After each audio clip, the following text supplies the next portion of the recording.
Welcome back to the channel. Today we are diving into something that is both exciting and incredibly rewarding. Starting your own sustainable garden with minimal resources. Now, I know that some of you might be thinking, I don't have a big backyard or I don't have enough money to invest in gardening supplies. But the truth is, you don't need a lot of space or money to get started. What you need is the right mindset and a few practical tips. Let's begin with the first step, choosing the right plant for your climate. The beauty of gardening is that it is all about working with nature, not against it. So if you live in a hot, dry region, you are going to want to focus on drought-resistant plants. Think leafy greens, tomatoes, or herbs like basil and rosemary.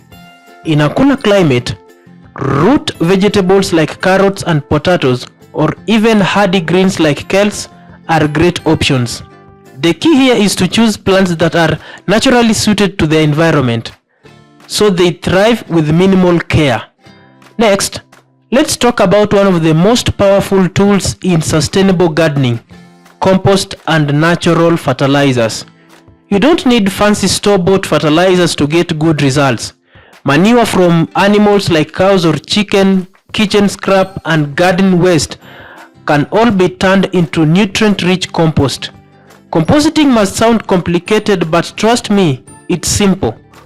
All you need is a compost bin or even just a pile where you add organic matter like vegetables, peels, coffee grounds, and yard clippings. Over time, this breaks down and turns into black gold for your garden. Now into water efficiency. Water can be one of the biggest challenges, especially in regions where it is scarce.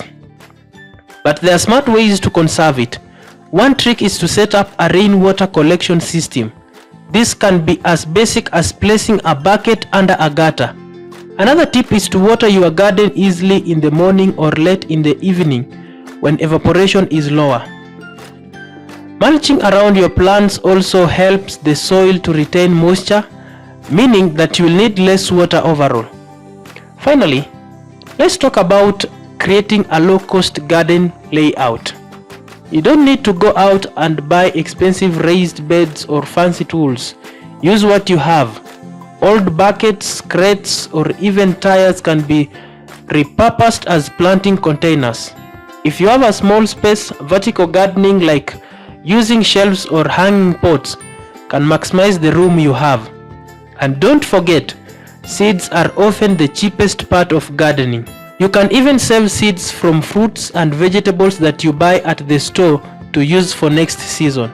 The bottom line is this: sustainable gardening is all about working with what you have. It's about using the natural resources around you, finding creative solutions, and ultimately building a garden that supports you and the environment without breaking the bank.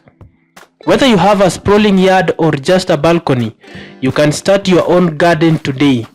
So let's get out there and start growing something amazing.